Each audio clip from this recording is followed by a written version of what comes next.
ओम सभी को नमस्ते। मंत्रोच्चारण। ओम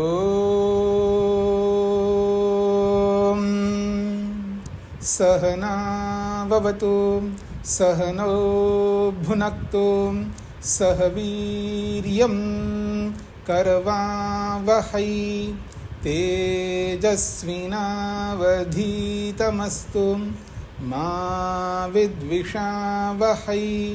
ओम शांति शांति शांति।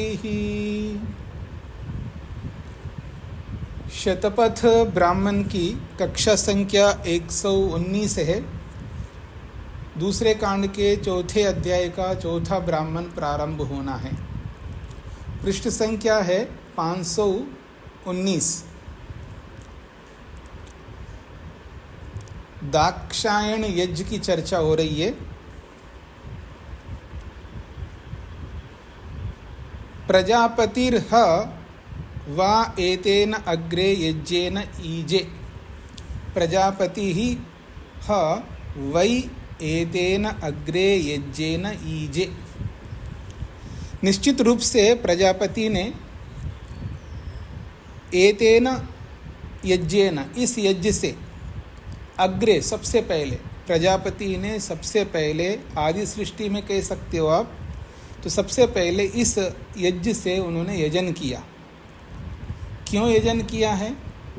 प्रजा कामः, वो प्रजा की कामना करना था उनको, अर्थात प्रजा की कामना थी। प्रजा कामना जो लेकर के चलता है, संतान की कामना लेकर के जो चलता है उसको प्रजापति कहते हैं।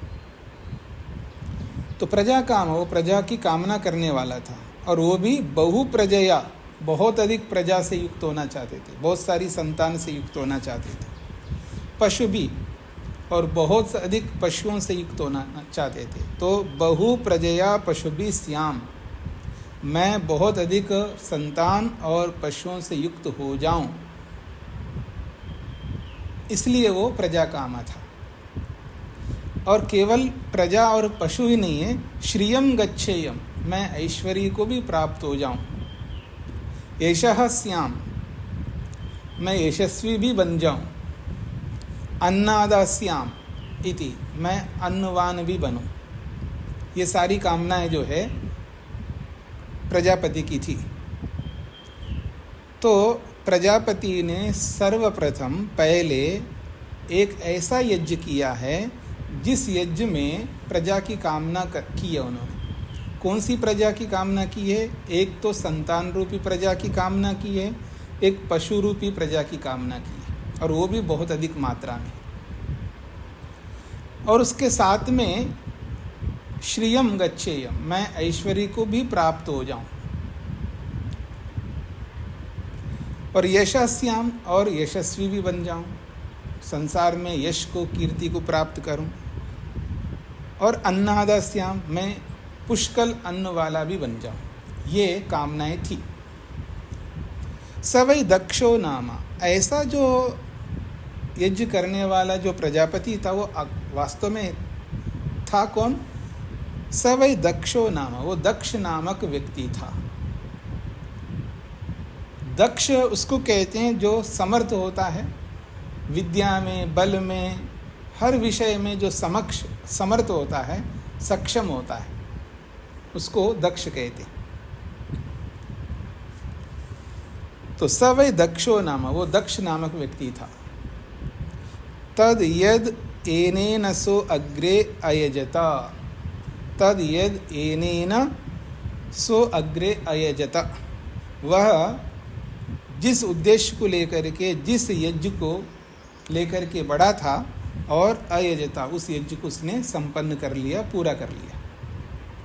तस्मात्, इसीलिए दाक्षायणः यज्ञो नामा, इसीलिए उसका नाम ही दाक्षायण यज्ञ पड़ गया। उसका नाम पड़ गया है दाक्षायण यज्ञ।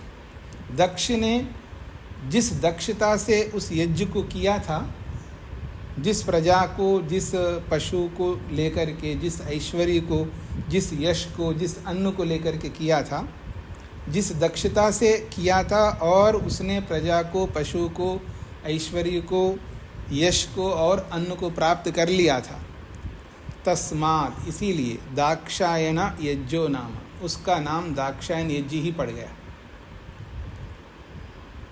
उत एनम एके वसिष्ठ यज्ञ इत्याचक्षते। उतः एतेनम, उतः एनम, अथवा एनम इसी यज्ञ को, इसी दाक्षायण यज्ञ को एक कुछ और विद्वान लोग वशिष्ठ यज्ञ इत्याचक्षते, उसका नाम वशिष्ठ यज्ञ नाम कर बोलते हैं। वशिष्ठ यज्ञ इति आचक्षते, वशिष्ठ यज्ञ के नाम से वो लोग पुकारते हैं। कुछ लोग, कुछ विद्वान लोग वशिष्ठ यज्ञ के नाम से क्यों पुकारते हैं? एष वै वशिष्ठ, क्योंकि ये जो यज्ञ है वो वशिष्ठ है, यज्ञ का नाम वशिष्ठ है। वशिष्ठ कहते हैं वरिष्ठ को, वरिष्ठ एवं वशिष्ठ, जो वरिष्ठ होता है, श्रेष्ठ होता है, उत्तम होता है, उसको वशिष्ठ कहते हैं। यज्ञों में जो वरिष्ठ है, यज्ञों में जो श्रेष्ठ है, उसको वरिष्ठ कहते हैं। तो ये दाक्षायण यज्ञ क्या है? अग्निहोत्र है। तो ये अग्निहोत्र जो है श्रेष्ठ है, उत्तम है, इसलिए इसको वशिष्ठ नाम से भी कुछ विद्वान लोग पुकारते हैं। एतम एव तद अन्वाचक्षते, तो कहते हैं एतम एव तद अन्वाचक्षते, एतत एतम एव, इसी यज्ञ को, इसी यज्ञ को अर्थात इसी दाक्षायण यज्ञ को वशिष्ठ नाम से पुकारने लगे, अर्थात बाद में इसी यज्ञ को वशिष्ठ नाम से बोलने लगे लोग। अन्वाचक्षित का मतलब पीछे बोलने लगे बाद में। स एतेन यज्ञेन ईजे, स एतेन यज्ञेन ईजे, वह जो दक्ष है इसी यज्ञ से किया था अवन। स एतेन यज्ञेन इष्ट्वा, वो दक्ष ने इसी यज्ञ से यज्ञ करके, या इयं प्रजापते प्रजातिर या श्री एतद् बभूवा, या इयं प्रजापते, जो ये प्रजापति का प्रजाति, प्रजापति की जो संतति है, उस संतति को उसने प्राप्त कर लिया था। और श्री, और श्री को भी उसने बभूवा प्राप्त किया था। इसी यज्ञ को करके उस प्रजापति ने अपनी जैसी प्रजाति को, अपनी जैसी संतान को और ऐश्वर्य को उसने प्राप्त कर लिया था। एताम हा वै प्रजातिम प्रजायते, एताम श्रियम गच्छति य एवं विद्वान एतेन यज्ञेन यजते। यह एवं विद्वान, जो इस प्रकार से कोई भी हम में से विद्वान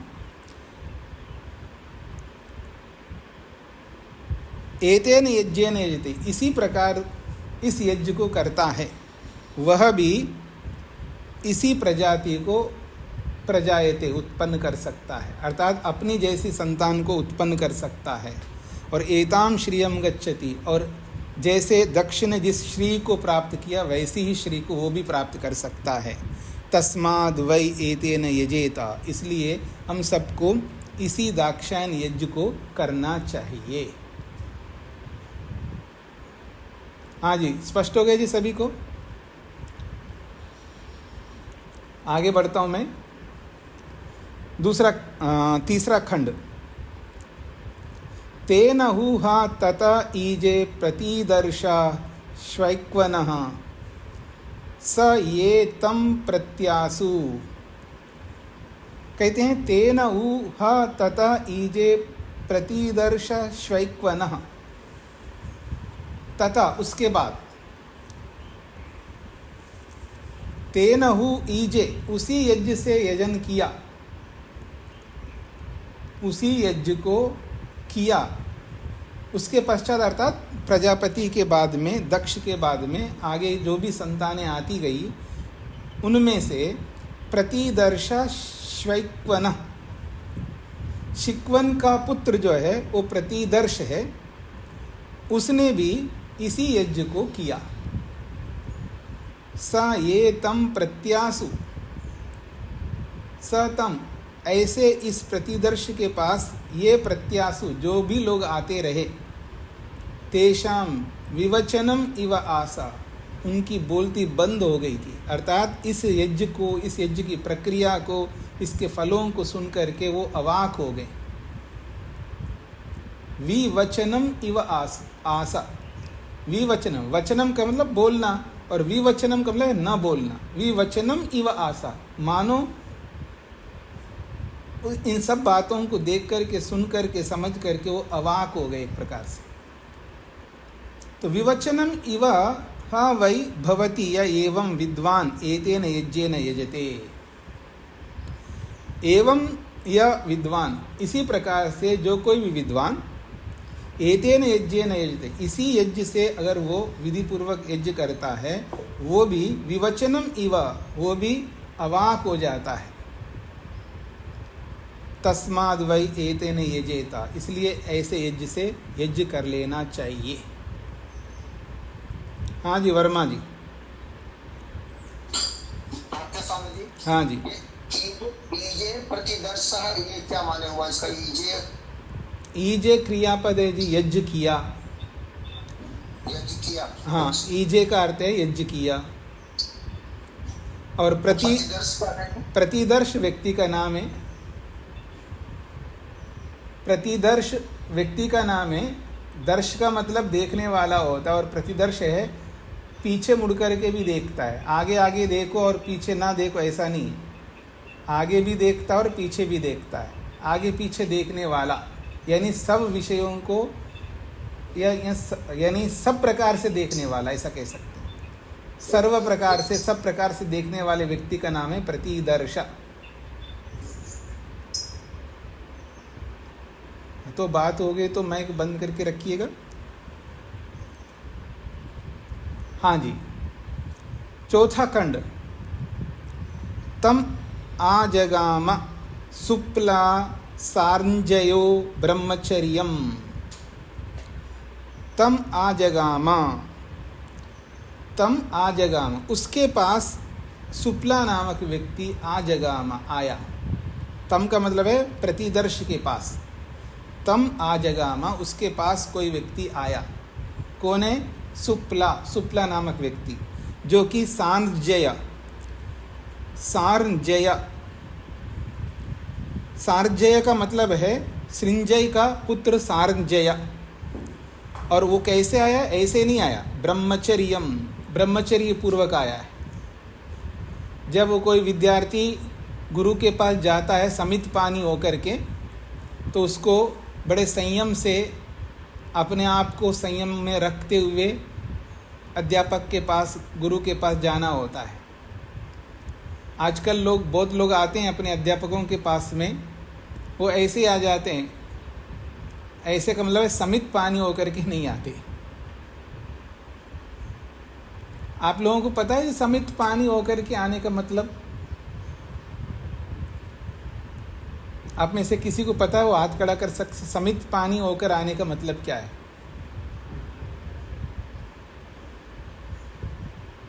हाँ जी, उमा जी। नमस्ते स्वामी जी। जी। विद्यार्थी को कभी भी खाली हाथ नहीं आना चाहिए अपने गुरु या किसी सम्मानजनक अपने से बड़े के पास। तो विद्यार्थी यदि आए तो संहिता के पास जैसे यज्ञ बताते हैं, संहिता लेके आते हैं, और नहीं तो किसी दक्षिणा के पास कोई फल या कुछ। हाँ जी, समित पानी का मतलब समिधा हाथ में लेकर के जाना होता है। तो आजकल वो परिस्थिति नहीं है समिधाएं लेकर के जाना, क्योंकि विद्यार्थी के पास कुछ होता नहीं है।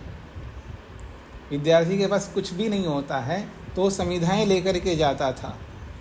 अब वो समिधाओं का स्वरूप थोड़ा बदल गया है। अब आजकल जो जाते हैं वो सब संपन्न लोग होते हैं, तो उनको कुछ ना कुछ लेकर के अध्यापक के साथ गुरुजनों के पास जाना होता है। खाली हाथ नहीं, ऐसे ही लटकते हुए हाथों में नहीं लटकते हुए हाथों से नहीं जाना चाहिए। कुछ ना कुछ, समित पानी का मतलब है कुछ भी अध्यापक के, गुरु के योग्य, उपयोग में आने योग्य वस्तुओं, जो भी कुछ लेके जाना होता है, ये कहते हैं समित पानी होकर के। और उसके साथ में ब्रह्मचर्य पूर्वक, संयम पूर्वक जाना होता है। अपने आप को संयम में रखते हुए जाना चाहिए। इसलिए कहा है ब्रह्मचर्यम आजगाम, वो ब्रह्मचर्य पूर्वक, संयम पूर्वक उनके पास जाता है। ऐसे नहीं है हाथ में मोबाइल लेके गया और गुरु के पास जाके बैठा और मोबाइल बजा तो हेलो, हाँ जी मैं यहाँ पर हूँ। क्या बात है आदमी का। मतलब एक होता है ना व्यक्ति, उनको ये समझ में नहीं आता है कि जब किसी बड़े व्यक्ति के पास जाते हैं तो अपने मोबाइल को बंद करके जाना चाहिए। किसी सभा में जाते हैं, किसी प्रवचन में जाते हैं, तो आप जैसे जा रहे हो वो संयमित होकर के जाना होना चाहिए। असंयमी होकर के नहीं जा सकते आप किसी सभा में, किसी बड़े व्यक्ति के पास में। इसको अव्यवहारिक कहते हैं, क्योंकि ये व्यवहार हम सीखे हुए नहीं होते, इसलिए ये सारी समस्याएं होती हैं। इसलिए कहा ब्रह्मचर्य पूर्वक, संयम पूर्वक जाना होता है।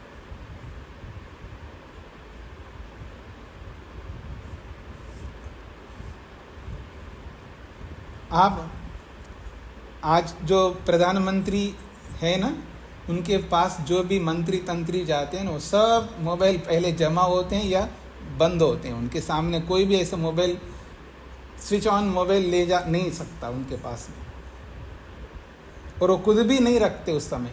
जब कोई, जिसको समय हम दे रहे हैं, तो उसका कोई विशेष काम हो, बहुत विशेष काम हो तो अलग बात है, तो वहाँ पहले से परमिशन, मतलब विशेष काम का मतलब है बड़े व्यक्ति का, हमारा नहीं। हम विशेष काम को बीच में, अपना विशेष काम लेकर के सामने वाले के पास नहीं जा सकते। अपने सारे विशेष बंद करो, वही विशेष है जिसके पास जा रहे हो। लेकिन जो जिसके पास जा रहे हो उसका कोई विशेष काम हो तो वो बीच में उसको व्यवधान दे, वो व्यवधान आपको दे सकता है। ये इसका तात्पर्य है। सदानंद जी। स्वामी जी नमस्ते जी। ये समित पाणी श्रोत्रियम ब्रह्मनिष्ठम का एक अर्थ यह भी है कि जो कि अयंत इदम आत्मा जात वेद के समय में जो बोला जाता है कि यह आत्मा ही ईंधन है, तो विद्यार्थी अपने आप को अग्नि स्वरूप आचार्य के पास समईंधन के लिए पहुंचता है। वो भी एक अर्थ है, अनेक अर्थ है। समित पानी होकर के जाने का वो अर्थ है जब वो ब्रह्मचर्य की दीक्षा लेने के लिए जा रहा है, उस समय वो अर्थ आएगा। लेकिन आप उपनिषदों को पढ़ोगे, उपनिषद में वो दीक्षा आदि सब कुछ हो गया, फिर भी कोई नई विद्या सीखने के लिए जब जाते थे, वो समित पानी होकर के कुछ उपहार लेकर के, कुछ ना कुछ लेकर के, गुरु के श्रद्धा पूर्वक जो दे सकता है वो लेकर के जाते थे। तो समित पानी का प्रसंग के अनुसार अलग अलग अर्थ हैं, एक ही अर्थ नहीं। उन अर्थों में से एक अर्थ आपने बताया जो जब ब्रह्मचर्य की दीक्षा लेनी होती है, उपनयन संस्कार के लिए या वेदारंभ संस्कार के लिए, तब आपकी बात सही है जी। तो आगे बढ़ता हूँ जी। सुप्ला सार्जयो ब्रह्मचर्यम, सुप्ला नामक जो व्यक्ति है, जो कि सार्जय, सृंजय का पुत्र था, वो ब्रह्मचर्य पूर्वक तम आजगामा, उस प्रतिदर्श के पास पहुँचता है। तस्माद एतम च यज्ञम अनुचे, तस्माद इसीलिए, एतम च यज्ञम, जिस यज्ञ को प्रतिदर्श ने किया है, उस यज्ञ को अनुचे, अनुचे का मतलब है अध्ययन करने के लिए, अध्ययन करने के लिए गया है तो अनुचे, उसको उसने अध्ययन कर लिया है। अन्यम ऊचा, और दूसरी भी कोई विद्या वो जानते हो उनको भी अध्ययन कर लिया। ये जो सुप्ला नामक व्यक्ति है, उस प्रतिदर्श के पास जा कर के इस यज्ञ को, जिस यज्ञ को प्रतिदर्श ने किया है, उस यज्ञ को अनुचे जान लिया है, पढ़ लिया है, या क्रियात्मक रूप से समझ लिया है। और अन्यम ऊचा, और भी कोई और विद्या उनके पास है, उसको भी सो अनुच्य, उसका भी पढ़ लिया है, उसका भी अध्ययन कर लिया है। पुनः सृंजयान जगामा, सृंजयान जगामा, अपने सृंजय लोगों के पास लौट के आ गया। सारा कुछ विद्या, सारी विद्या पढ़ कर के सृंजयान जगामा, अपने बिरादरी के लोगों के पास पहुंच गया। तेह सृंजया विदांचक्रु। जैसे ही ये सुपला व्यक्ति जो है अपनी बिरादरी के लोगों के पास गया तो तेह सृंजया, वो सारे के सारे सृंजय नामक बिरादरी के लोग विदांचक्रु जान गए इस व्यक्ति के विषय में। क्या? यज्ञम वै नो अनुच्य आगन इति। हाँ, इसने यज्ञ विद्या को पढ़ कर के हमारे पास आया है पढ़ाने के लिए, ऐसा जान लिया है। तेह ऊचु, और उन लोगों ने, उन सृंजय नामक लोगों ने ऊचु आपस में बोला है, सह वै न तद्देवै आगन। ये केवल विद्या ही पढ़ करके नहीं आया, और क्या किया है? सह वै नह तद्देवै आगन, देवों सहित आया है, देवताओं के साथ आया, अर्थात वो खुद भी यज्ञ करता है तो उसके जीवन में देवता भी विराजमान होते हैं। तो देवों के साथ हमारे बीच में आया है हमको पढ़ाने के लिए। यो नो यज्ञम अनुच्य आगन इति, जो कि हम सबके लिए यज्ञ को पढ़ाने के लिए आया है, ऐसा उन सब लोगों ने बोला है। स वै सहदेव सार्जयः तदपि एतन निवचनम इव अस्ति। स वै सहदेव सांजय, तभी से वो देवों सहित सांजय कहलाया, अर्थात देवों से युक्त सांजय कहलाया, अर्थात उसके जीवन में हमेशा देवगण विराजमान रहते रहे। देखिए, देवताओं से युक्त जीना ये कितनी बड़ी बात है। जीवन में देवता विराजमान हो, उत्तम उत्तम गुण विराजमान हो, ये कितनी बड़ी बात है। तो स वै सहदेव सार्जयः, तभी से वो देवों सहित सार्जय कहलाया। तदपि एतन निवचनम इवा, ये भी एक प्रकार से अपने आप को अवाक करने के समान है। अन्यद्वा अरे सुप्ला नाम दध इति, अन्यद्वा अरे सुप्ला नाम दध इति, कितनी बड़ी उपाधि दे रहे हैं कि अन्यद व अरे सुप्ला। अरे, ये बहुत बड़ी सौभाग्य की बात है। सुप्ला, ये जो सुप्ला नामक सार्जय है, ये केवल सुप्ला नहीं रहा, अन्यद नाम दधा इति, दूसरा नाम को भी धारण कर लिया है, अर्थात सहदेव नाम भी धारण कर लिया, एक दूसरी उपाधि को भी इसने प्राप्त कर लिया है, ऐसा वो बोलने लगे। स एतेन यज्ञेन ईजे, स एतेन यज्ञेन ईजे, स एतेन यज्ञेन इष्ट्वा या इयं सृञ्जयानां प्रजातिर या श्री एतद् बभूव। स एतेन यज्ञेन ईजे, वह इस विशिष्ट दाक्षायन यज्ञ से यजन किया। स एतेन यज्ञेन इष्ट्वा, वो इसी यज्ञ को करके, या इयं सृञ्जयानां प्रजाति, जो ये सृञ्जय लोगों की जो प्रजाति है, उस प्रजाति को उसने प्राप्त कर लिया। या श्री, और जो उनकी जो श्री है, ऐश्वर्य है, एतद् बभूवा, और उस श्री को भी उसने प्राप्त कर लिया।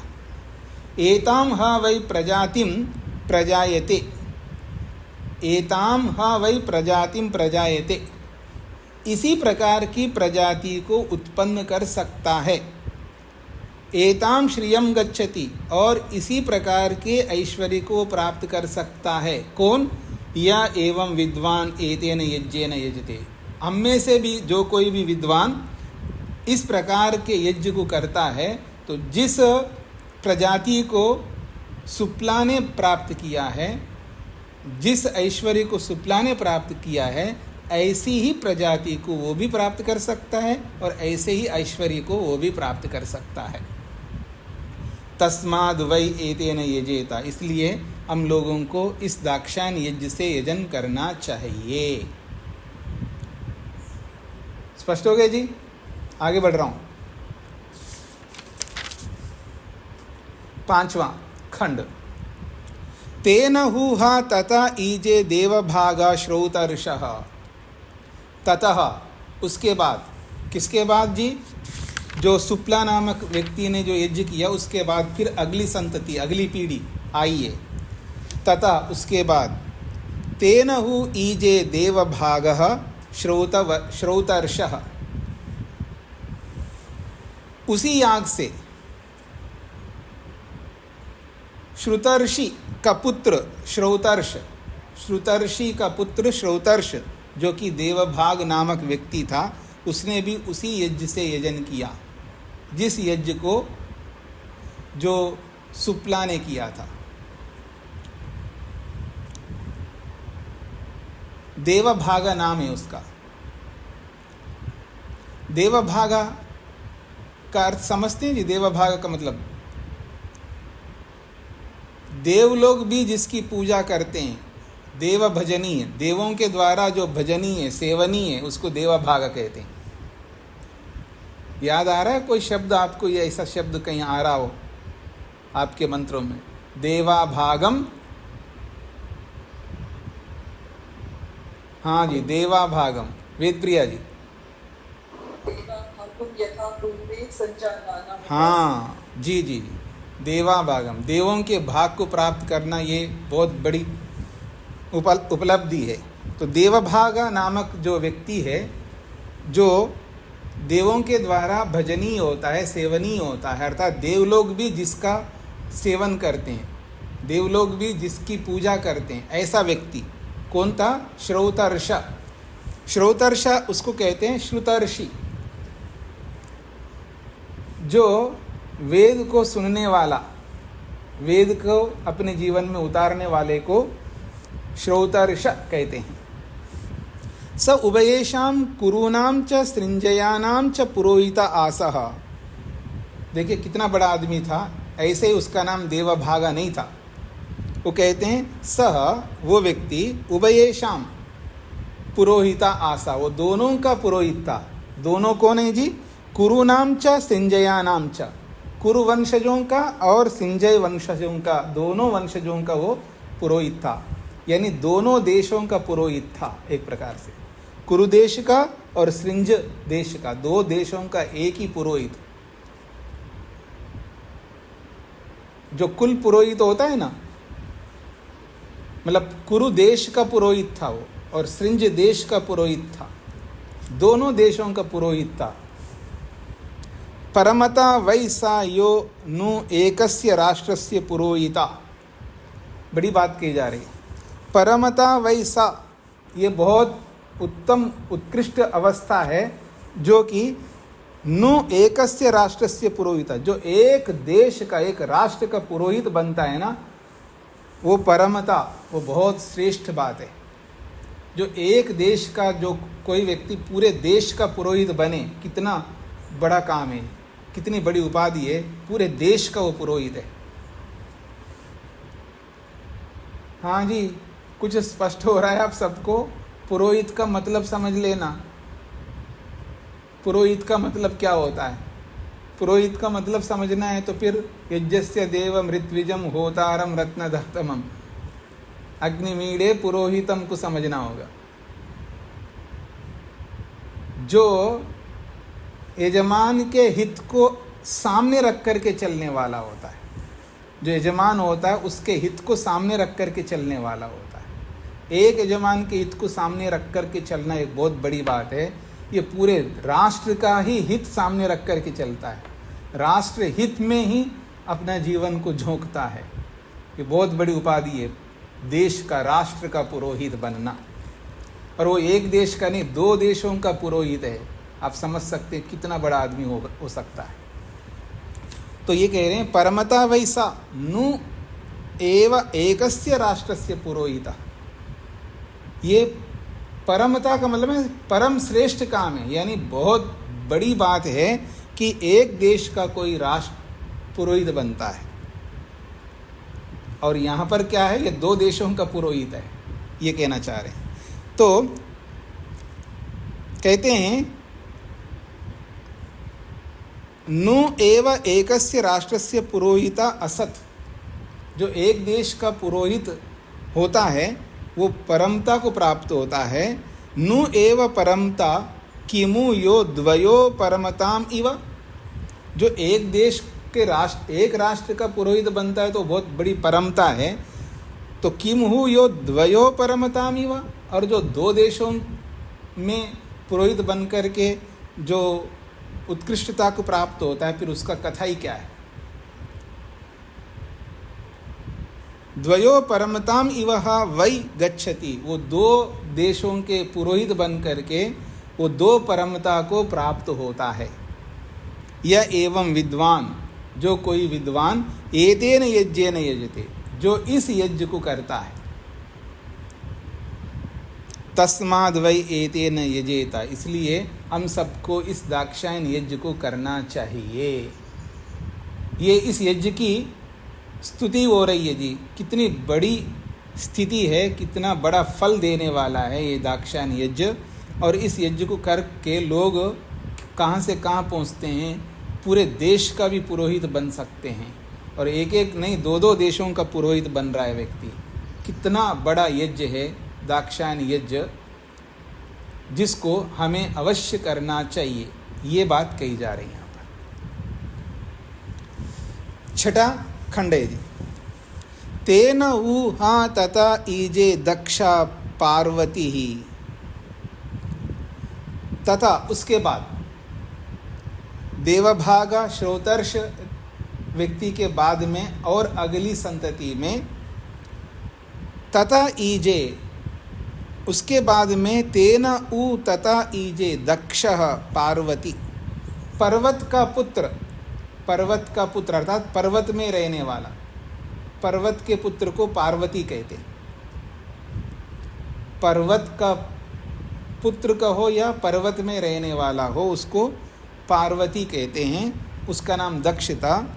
तो कहते हैं इसी यज्ञ से दक्ष, जो कि पर्वत में रहने वाला था, उसने इस यज्ञ को किया, ईजे कर लिया। ते इमे अपि एतर्रि दाक्षायन राज्यम इव एव प्राप्ता, राज्यम इव हा वै प्राप्नोति। तो कहते हैं ते इमे अपि एतर्रि, ते इमे अपि एतर्रि, वे ये अभी भी दाक्षायन राज्यम इव, जैसे दाक्षायन राज्य को प्राप्त होता है व्यक्ति, अर्थात दाक्षायन जो दक्ष जिस देश में रह करके जिस देश की उन्नति को, जिस देश की श्री को, लक्ष्मी को, वैराग्य, लक्ष्मी को, ऐश्वर्य को और सब श्रेष्ठताओं को जो प्राप्त करता है, तो ऐसे दाक्षायन राज्यम कि दाक्षायन पुत्र का जो भी राज्य होता है, उस राज्य को जैसे प्राप्त होता है। राज्यमिवा, मानो एक प्रकार से वो बहुत बड़े राज्य को प्राप्त कर लेता है, अर्थात राज्य का ऐश्वर्य जितना होता है उतना ऐश्वर्य को जो प्राप्त कर लेता हो, ऐसा ही ऐसे यज्ञ को करने वाला प्राप्नोति, प्राप्त होता है। मतलब जैसे दक्ष का पुत्र दक्ष देश के राज्य को प्राप्त होकर के राज्य के ऐश्वर्य को जिस तरह प्राप्त कर लेता है, उतना ऐश्वर्य को इस यज्ञ को करके भी प्राप्त कर लेता है। यह एवं विद्वान एतेन यज्ञेन यजते, ऐसा ही जानने वाला विद्वान इस यज्ञ से यजन करता है। तो तस्माद्वा एतेन यजेता, इसलिए इस दाक्षायन यज्ञ से यजन करना चाहिए हम सबको। स वा एका एका एव अनुचीनाहं पुरोडाशो भवति, स वा एका एका एव अनुचीनाहं पुरोडाशो भवति, वह एक एक जो है अनुचीनाहम का प्रतिदिन, मतलब प्रतिदिन एक एक पुरोडाश होता है। तेन ऊह अस्य असपत्नाः अनुपबन्धाः श्री भवति, अर्थात वह जो व्यक्ति इस याग को करता है, तो जैसे एक एक पुरोडाश, प्रतिदिन एक एक पुरोडाश जो याग के लिए बनाया जाता है, तेन ऊह अस्य असपत्ना, जैसे एक एक पुरोडाश का जो फल प्राप्त होता है ना जी, जो क्या कह सकते हैं,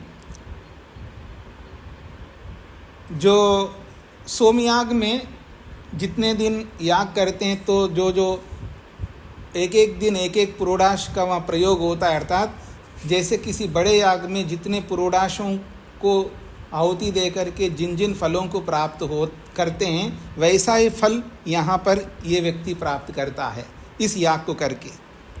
और अस्य असपत्नाः, और उसके कोई शत्रु नहीं होते हैं।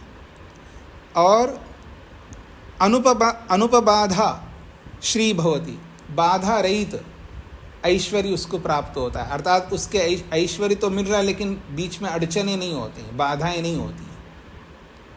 हाँ जी, एक ज़मीन मिल रही जी मेरे को, लेकिन उस पर केस हो रखा है।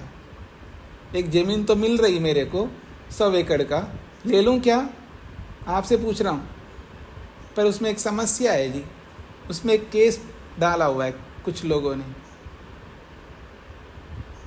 तो ज़मीन धरती आजकल 100 गज मिलना मुश्किल है और 100 एकड़ मिल रहा हो, ऐश्वर्य तो प्राप्त हो रहा है लेकिन अड़चन है साथ में, समझ रहे ना। पर ये बोल रहे हैं कि असपत्ना, उसके कोई शत्रु नहीं होते, और अनुपबाधा श्री भवति, उसकी जो श्री है, ऐश्वर्य है, बाधा रहित प्राप्त हो, यानी बाधा रहित ऐश्वर्य उसको प्राप्त होता है। हाँ जी, आपने क्या सोच रखा है, मेरे को मिल रही क्या, ऐसा सोचा है क्या 100 एकड़? क्यों जी, मेरे को 100 एकड़ ज़मीन मिल रही है ऐसा सोच रखा क्या आपने? हाँ, ऐसे ऑफ़र बहुत आए मेरे पास में, एक ने अनेक आए हैं, पर मैंने तो बिल्कुल मना किया, नहीं चाहिए हमको। उसमें अड़चन भी नहीं था, कभी ये सोचा कि उसमें अड़चन था इसलिए मैंने मना किया, उसमें अड़चन भी नहीं था, लेकिन मेरे को नहीं चाहिए, ना भूमि चाहिए, ना मठ चाहिए, कुछ नहीं चाहिए। ऐसे मठ भूमि पहले से लोगों के पास बहुत है, जिनके पास है वहाँ जा कर के बैठ जाएंगे, काम कर लेंगे और जीवन यापन कर लेंगे और मर जाएंगे। अपना मठ, अपनी भूमि, अपना मकान, अपनी संपत्ति नहीं रखना चाहिए। मैं आप लोगों को भी बोल रहा हूँ, जैसे मैं अपने लिए कर रहा हूँ वो आपको बता रहा हूँ। हाँ, आप लोगों को भी अपनी भूमि, अपना मठ, अपना सब कुछ ऐसा नहीं रखना चाहिए। फिर कैसे जिएंगे? सांप की तरह जीना है, दूसरों के घरों में रहना, दूसरों के मठों में रहना, रहने को भी मिलेगा, खाने को भी मिलेगा, जैसा सांप करता है। परगृहे सुखी सर्पवत। पता नहीं आपको कितना समझ में आता है ये बातें।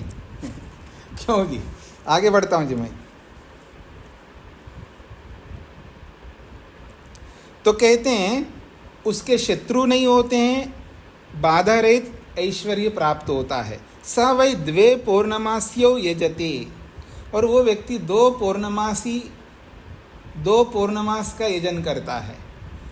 2 अमावास्ये और 2 अमावास्याओं में यज्ञ करता है। महीने में 2 पूर्णमासी और 2 अमावास्या के यज्ञ करता है, अर्थात 4 बार यज्ञ करता है। क्यों? 2 वै मिथुनम, मिथुन भी 2 होते हैं।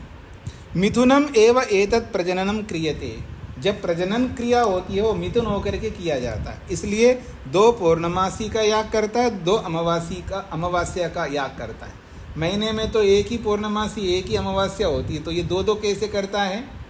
इसका ये गणित है कि अमावस्या के दिन और फिर प्रतिपदा के दिन, पौर्णमासी के दिन और फिर प्रतिपदा के दिन, ऐसे 2 बार करता है। जिस दिन पौर्णमासी है उस दिन भी करता है, फिर अगला जो दिन आता है प्रतिपदा उस दिन भी करता है। 2 हो गए। ऐसे ही अमावस्या के दिन भी करता है और अगला दिन प्रतिपदा आता है तो प्रतिपदा के दिन भी करता है, ऐसे 4 बार करता है। तो अमावस्या के दिन और प्रतिपदा के दिन 2 हो गए, एक जोड़ा। ऐसे ही अमावस्या के दिन और प्रतिपदा के दिन 2 हो गए, एक जोड़ा। ऐसे 2 पूर्णिमा और 2 अमावस्या का यजन करता है, इसका तात्पर्य। स्पष्ट हो गया जी सभी को? उमा जी,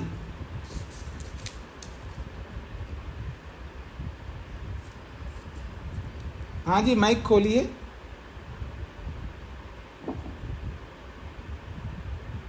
स्वामी जी ये प्रतिपदा का दिन का मतलब उससे अगला दिन। नहीं, आपको प्रतिपदा नहीं पता है? नहीं, मेरे को नहीं पता स्वामी। आप किस दुनिया में रहते हैं? आप किस दुनिया में रहते हैं जी? आप भारत में रह कर के प्रतिपदा नहीं पता है तो फिर क्या पता है? प्रतिपदा का मतलब होता है पहली तिथि। अच्छा, पहली थी। हाँ जी। उमा जी, ये स्वामी जी प्रतिदिन का पुरोडाश फिर कैसे हुआ? यज्ञ तो 2 दिन हुआ, तो पुरोडाश प्रतिदिन देता है तो ये कैसे क्या? नहीं, प्रतिदिन देता ऐसा नहीं बोला है। ये बोला है जैसे सोमयाग में प्रतिदिन एक पुरोडाश होता है और उसका हर पुरोडाश का जैसा फल मिलता है वैसा ही फल इस दाक्षायन यज्ञ का मिलता है, ये कहा है।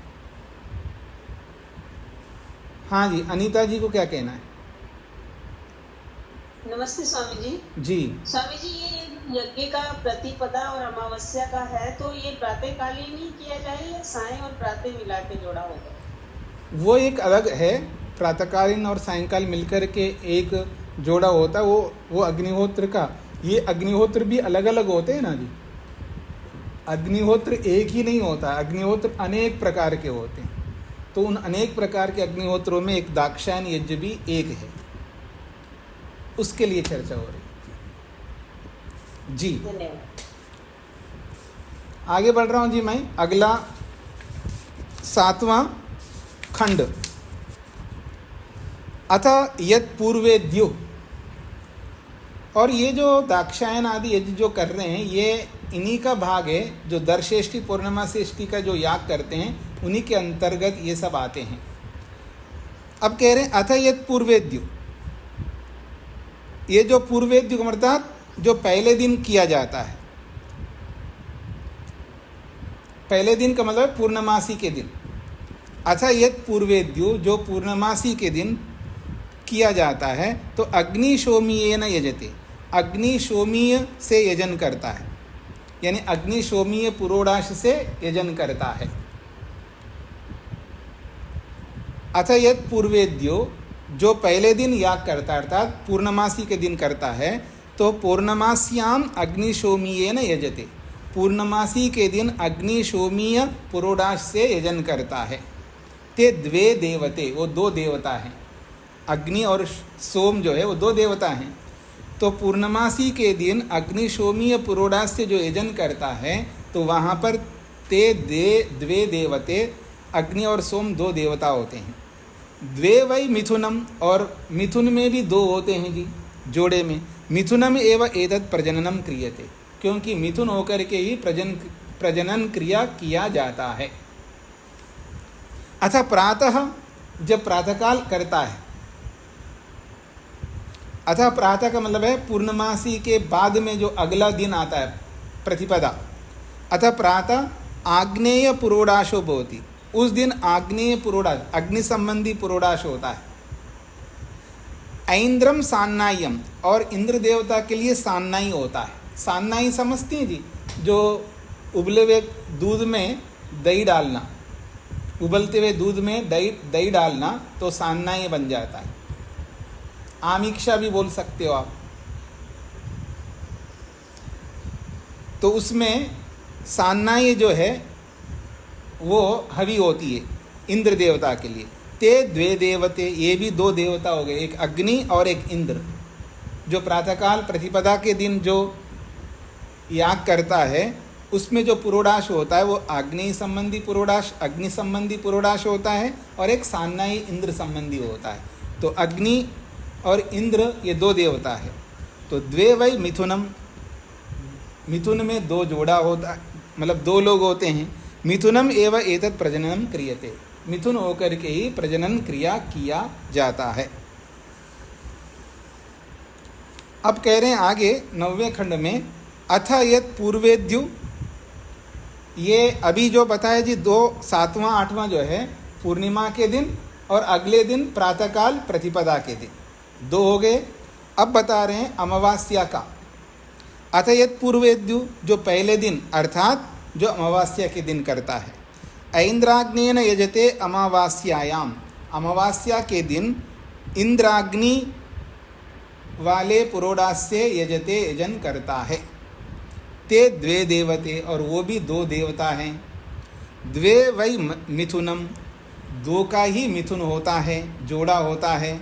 मिथुनम एव एतत् प्रजननम क्रियते, मिथुन होकर के ही प्रजनन क्रिया की जाती है। ये स्पष्ट हो गया जी। फिर कहा अथ प्रातः, अमावास्या के अगले दिन प्रातःकाल अर्थात प्रतिपदा।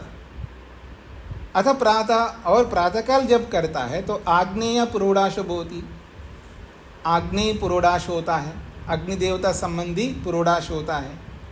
और मैत्रावरुणी पयस्या, मैत्रावरुणी पयस्या होती है।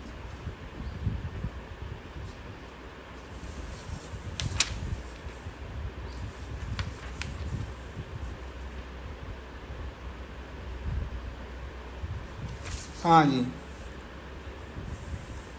सान्ना ही अलग होना चाहिए, पयस्या अलग होना चाहिए। पयस्या तो गरम दूध में, पयस्या जो है गरम दूध में दही डालने से जो बन जाता है उसको पयस्या कहते हैं। और सान्ना ये तो दही होना चाहिए मेरे विचार से, सान्ना ये दही होना चाहिए। हाँ जी वेद प्रिया जी, क्या लिखा है आपने पहले? मुझे दही के रूप में हमें, और अमिक्षा पनीर हो जाता है जो दूध को फाड़ा जाता है, और जो सान्नाय था वो दही के रूप में अभी था। हाँ जी, सान्नाय दही होता है, ठीक है। सान्नाय दही है, और पयस्या जो है वो पनीर के रूप में होता है, ठीक है जी। वीरेंद्र जी को क्या कहना है? पयस्या को छेना लिखा है स्वामी जी। हाँ वही है, छेना कहो, पनीर कहो, आमिक्षा कहो, एक ही बात है। पनीर दूध फाड़ के बनता है और छेना दूध को जला के बनता है।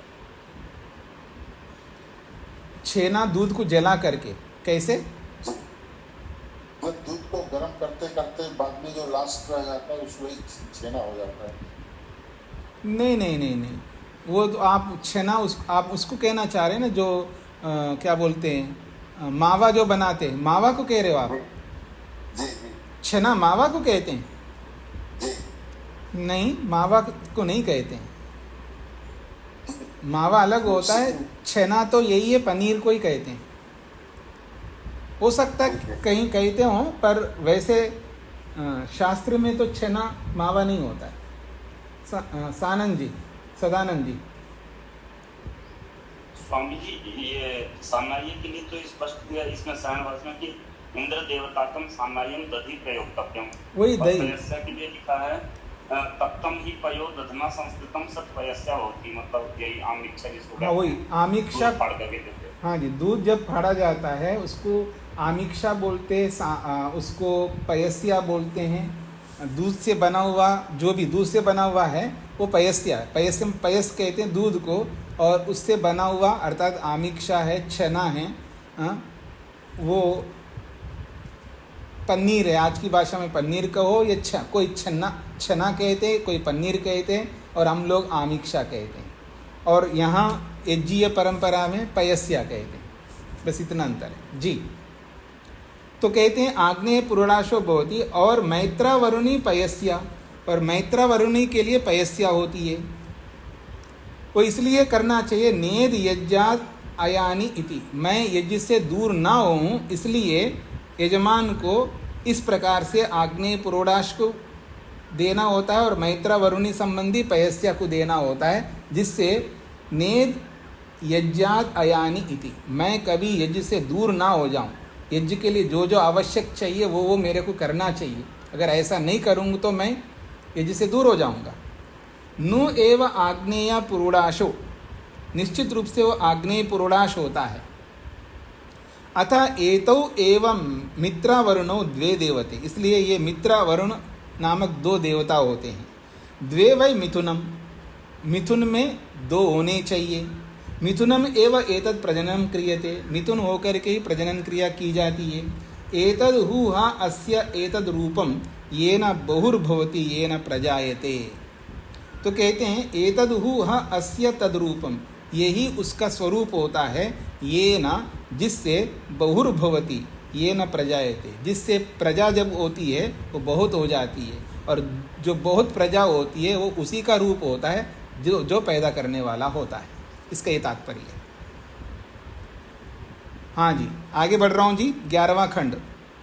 अथ यत् पूर्वेद्यु, अथ यत् पूर्वेद्यु, जो पहले दिन अर्थात जो अमावस्या के दिन, आग्निशोमी ये न यजते, नहीं, वापस वही प्रक्रिया बता रहे हैं पूर्णिमा का। अथ यत् पूर्वेद्यो, जो पहले दिन जो किया जाता है, अर्थात अग्निशोमीय न यजते पौर्णमास्याम, पूर्णमासी के दिन जो अग्निशोमीय पुरोडाश से यजन किया जाता है। यम एव अमुम उपवसते, यम एव अमुम उपवसते, उस यज्ञ को सामने रख करके, अर्थात इस दाक्षायन यज्ञ को सामने रख करके उपवसते, उपवास किया जाता है। अग्निशोमीयम पशुम आलवते, वो अग्निशोमीय पशु को प्राप्त कर लेता है। स एव अस्य स, वही उसका होता है, अर्थात वो अग्निशोमीय जो पशु है वही उसके लिए होता है। ये इसका तात्पर्य है। 12वां खंड है। अथ प्रातः, और जब पूर्णिमा के अगले दिन जो प्रातःकाल प्रतिपदा के दिन करता है, आग्नेय पुरोडाशो भवति, वो आग्नेय पुरोडाश होता है। ऐन्द्रम सान्नायम, और इंद्र देवता के लिए सान्नाय होता है। प्रातः सवनम एव अस्य आग्नेय पुरोडाश, वो प्रातः सवन संबंधी आग्नेय पुरोडाश होता है। जो प्रातःकाल करके प्रातः सवन संबंधी ही वो पुरोडाश होता है। जैसे सोमयाग में प्रातः सवन होता है, मतलब 3 सवन होते हैं, 3 सत्र होते हैं, यानी 3 बार करके सोमयाग को करते हैं। प्रातः सवन, माध्यम दिन सवन और तृतीय सवन। तो प्रातः सवन में जो आग्नेय पुरोडाश होता है वही पुरोडाश प्रातःकाल प्रतिपदा के दिन जो दाक्षायन यज्ञ करने वाले का होता है। प्रातः सवनम अथ पुरोडाशो आग्नेयम ही प्रातः सवनम, क्योंकि अग्निदेवता संबंधी ही प्रातः सवन होता है। अतः ऐन्द्रम सान्नायम, और जो इंद्र देवता संबंधी जो सान्नाई होता है वो माध्यम दिनम एव अस्य, वो माध्यम दिन सवन के समान होता है। जैसे सोमयाग में माध्यम दिन सवन होता है, उसी के समान ये इंद्र संबंधी सान्नाई होता है। अस्य तत्, ये वैसा ही होता है। सवनम, अस्य तत् सवनम, उस जैसा ही सवन इसका होता है। ऐन्द्रम ही माध्यम दिनम सवनम, क्योंकि इंद्र संबंधी जो सान्नाई होता है वो माध्यम दिन सवन ही होता है। यानी तुलना करके बता रहे, जैसे सोमयाग में आग्नेय पुरोडाश होता है जो प्रातः सवन में होता है, वैसा ही इसके प्रतिपदा के दिन किए जाने वाले याग में भी पुरोडाश होता है, वो प्रातः सवन के समान होता है। और जो इंद्र देवता के लिए जो सान्नाई होता है वो माध्यम दिन सवन के समान होता है। ये इसका तात्पर्य है। आगे बढ़ता हूँ जी। अथ यत् पूर्वेद्यु, उसके बाद जो आया है अमावास्या का, ऐन्द्राग्नेन यजते अमावास्यायाम, अमावास्या के दिन इंद्र और अग्नि देवता संबंधी पुरोडाश से यजन करता है। तृतीय सवनम, और वो तृतीय सवन के समान होता है। तृतीय सवनम एव अस्य तद, वो तृतीय सवन, इसका वो तृतीय सवन के समान होता है। वैश्वदेवम वै तृतीय सवनम, तृतीय सवन में वैश्वदेव नामक देवता होता है। इंद्राग्नि वै वैश्वे देव, इंद्राग्नि वै विश्वे देवा, और ये जो वैश्वदेव होता है वो वास्तव में इंद्राग्नि ही होता है। इंद्राग्नि को ही विश्वे देवा कहते हैं। ये इसका तात्पर्य है। हाँ जी, ये बातें स्पष्ट हो गई जी आप सबको। 14वां खंड। अतः प्रातः, अर्थात अमावस्या के अगले दिन, प्रतिपदा के दिन। अतः प्रातः, जब प्रातःकाल करता है तो आग्नेय पुरोडाशो भवति, वहाँ आग्नेय पुरोडाश, अग्नि देवता संबंधी पुरोडाश होता है। मैत्र वरुणी पयस्या, और मित्र और वरुण के लिए पयस्या होता है। नेद यज्ञात अयानी, अगर ऐसा मैं नहीं करूं तो यज्ञ से दूर हो जाऊंगा, और मैं ऐसा करके यज्ञ से अलग ना हूं, ऐसा यजमान समझता है। नु एव आग्नेय पुरोडाशो, नु एव आग्नेय पुरोडाश, निश्चित रूप से ये अग्नि देवता संबंधी पुरोडाश होता है। अथ याम एव अमुम मैत्रा वरुणीम वशम अनुबंध्याम आलबते। तो कहते हैं अथ याम एव, जिस, अथ याम एव अमुम, जिस इसको, अर्थात किसको, मैत्रा वरुणीम, मित्र और वर्ण संबंधी, वशाम अनुबंध्याम, यज्ञीय गाय को, जो मैत्रा वरुणी संबंधी जो यज्ञीय गाय है, उस यज्ञीय गाय को आलबते, ऐसा यज्ञ करने वाला प्राप्त कर लेता है। जो मित्र वरुण संबंधी जो गाय होता है सोमयाग में, ऐसे ही फल को इस यज्ञ को करने वाला आलबते प्राप्त करता है। सा एव अस्य मैत्रा वरुणी पयस्या, और वही पयस्या जो है मैत्रा वरुणी देवता के लिए होती है।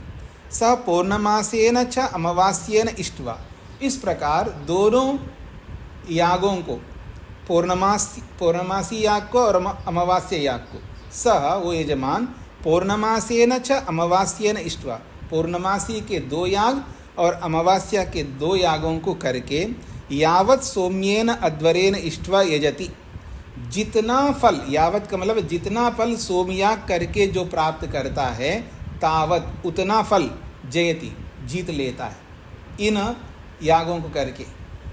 तद उ खलु महायज्ञो भवति, ऐसी स्थिति में ये जो दाक्षायण यज्ञ है, ये साधारण यज्ञ नहीं होता है, ये महायज्ञ बन जाता है। क्योंकि यावत सौम्येन अध्वरेन इष्ट्वा यजति, जितना, यावत का मतलब जितना सोम नामक अध्वर यज्ञ से, अध्वर कहते यज्ञ को, जितना फल सोमयाग रूपी यज्ञ से, सोमयाग रूपी यज्ञ को करके प्राप्त करता है, तावत जयति, उतना फल इस दाक्षायण यज्ञ को करके प्राप्त कर लेता है। ये इसका तात्पर्य है। क्या समझा है जी आपने? जब सोमयाग का फल जितना होता है उतना ही इस दाक्षायण यज्ञ का फल होता है, तो फिर कौन सोमयाग को करेगा जी? इसका मतलब ये होता है उस जैसा फल को प्राप्त होता है। समझ रहे हैं जी? ये स्तुति है, इस दाक्षायण यज्ञ की स्तुति है, और स्तुति जो होती है वो उसमें हमारे को प्रवृत्त करने के लिए होता है। यानी जितना फल सोमयाग को करने से प्राप्त होता है, उतना फल इस दाक्षायण यज्ञ को करने से मिलता है। इसका मतलब उस जैसा फल मिलता है, ना कि वैसा ही फल मिलता है। स्पष्ट हो गया जी आप सबको? वो फल मिलना और उस जैसा फल मिलने में जमीन आसमान का अंतर है। देखो जी, मुक्ति में जब जाओगे तब जाओगे, अगर आपको मुक्ति जैसा फल प्राप्त करना हो तो आप संतोष का पालन करो। संतोष का पालन करने से मुक्ति जैसा फल मिलता है, ना कि मुक्ति वाला फल मिलता है। ऐसे ही सोमयाग को करने से जैसा फल मिलता है, उस जैसा फल इस दाक्षायण यज्ञ का मिलता है, ऐसा अर्थ लेना है आपको। ठीक हो गया जी? इतना ही रखता हूं। ओम शांति शांति शांति ही। हाँ जी, वेद प्रिया जी। स्वामी जी, जो शुरू के सूत्रों में बताया कि ऋषि ने यज्ञ किया, दाक्षायण यज्ञ किया, ये क्या केवल स्तुति के लिए बताया या सच में ऐसा नहीं में आया वास्तव? नहीं, वास्तव में हुआ है, वास्तव में हुआ है तो कह रहे हैं जी। जैसे उपनिषदों में भी बताया ना कि अमुक व्यक्ति उस ऋषि के पास जाकर के विद्या प्राप्त कर लिया, उनको ये फल मिला है। तो जैसे वो बताया वैसे यहाँ पर भी है, ऐसा हुआ तभी बताया जी। केवल ये किस्से कहानी नहीं है। हाँ, अब बोलिए क्या कहना चाहते हैं। और स्वामी जी, जैसे शुरू के पहले 2 सूत्रों में दक्ष प्रजापति के बारे में बताया, उन्होंने ऐसा करके श्रेष्ठ धन, लक्ष्मी और प्रजा को प्राप्त किया, पर सृष्टि की उत्पत्ति की प्रक्रिया में इसको समझेंगे क्या? पर वैसा तो नहीं है सृष्टि उत्पत्ति प्रक्रिया। नहीं, वहाँ यहाँ कोई सृष्टि उत्पत्ति की प्रक्रिया यानी प्रारंभिक नहीं बताया, लेकिन सबसे पहले प्रजापति ने ऐसा यज्ञ किया। तो अब ये सबसे पहले कौन होगा? सबसे पहले का अर्थ कहाँ से लेंगे हम? तो आदि सृष्टि में लेंगे ना। तो सबसे पहले प्रजापति ने ऐसा याग किया, तो सबसे पहले का मतलब किसको ध्यान में रख कर, किसकी अपेक्षा से सबसे पहले लेंगे? वही लेंगे, वही लेना पड़ेगा। मतलब आप ये समझते हैं कि आदि सृष्टि में अनादि लोग रहा करते थे, ऐसा तो नहीं है। आदि सृष्टि से जैसे अभी लोग हैं वैसे आदि सृष्टि में भी लोग थे, बस संसाधन इस तरह आज की जैसा नहीं हो सकते, वो ठीक है, लेकिन आदि सृष्टि में बुद्धिमान थे, आज भी बुद्धिमान है तो उस समय में भी बुद्धिमान थे। आज समझदार है तो उस समय में भी समझदार थे। तो वेदों का ज्ञान आदि सृष्टि से ही प्राप्त हुआ है ना। तो आदि सृष्टि में जब जिनके पास वेदों का ज्ञान हो तो अनादि लोग कैसे होंगे उस समय? ये हम सबको समझना चाहिए। जी स्वामी जी, मेरा अभिप्राय ये था कि सृष्टि उत्पत्ति की जो प्रक्रिया थी उसमें हम देखते हैं ईश्वर ने जीवों की, मनुष्यों की जैसे उत्पत्ति की। तो ये जो दक्ष प्रजापति वाली बात है ये उससे अलग है ना, ये मैं पूछना चाह रही हूँ। नहीं, यह उत्पत्ति प्रजापति का मतलब ये मनुष्य है। नहीं, ये तो मनुष्य है, पर जैसे ईश्वर ने पृथ्वी के गर्भ से पहले मनुष्य को उत्पन्न किया, ये दक्ष प्रजापति उन्हीं में से एक है। अब ये नहीं पता ये उन्हीं में से एक है या रिप्रोडक्ट जो बाद में जो पैदा हुए उनके पैदा होकर के फिर उन लोगों ने जो पैदा किया उसमें वो आदि पुरुष है, ये हमको नहीं पता है। हमें इतना पता है कि जो सबसे पहले इन्होंने किया था, जब यज्ञ प्रारंभ किया तो इस प्रजापति ने इस तरह का यज्ञ किया था, तो उनमें से ले सकते हैं। अब ये एक्यूरेट मैं नहीं बता सकता है कि आदि सृष्टि में जो भूमि से निकले हुए लोगों में से ये प्रजापति थे या निकले हुए लोगों के द्वारा उत्पन्न किया हुआ था, ये मेरे को नहीं पता है। जी ठीक है। सदानंद जी को क्या कहना था? स्वामी जी, मैत्रावरणिम वशाम अनुबंधाम आलपते, इसका थोड़ा सा हाँ जी, संदेहास्पद मंत्र ने वशाम अनुबंध्याम आलवते, वशा वाला जो अनुबंध्याम का मतलब है उस याग में जिस पशु को बांध के रखते हैं, उस पशु को जो प्राप्त करता है, उस पशु का जो ऐश्वर्य है उसको प्राप्त करने वाला। तो यहाँ पर इन्होंने जो अर्थ किया है कि वो यज्ञीय गौ को प्राप्त करता है, यानी उस यज्ञ में जो पशु को बांधते हैं उस पशु को जो प्राप्त होता है, अर्थात पशु का जो ऐश्वर्य होता है उसको प्राप्त करने वाला होता है। मतलब यज्ञीय पशु को प्राप्त करता है, इसका ये तात्पर्य है। जी।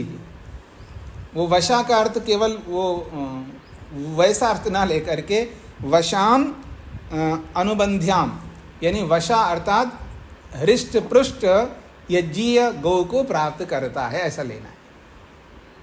का अर्थ कमनीय, मतलब चाहने योग्य, यह भी तो हाँ, वो भी ले सकते हैं, उसमें कोई आपत्ति नहीं है। जी। ओम शांति शांति शांति ही। सभी को नमस्ते जी।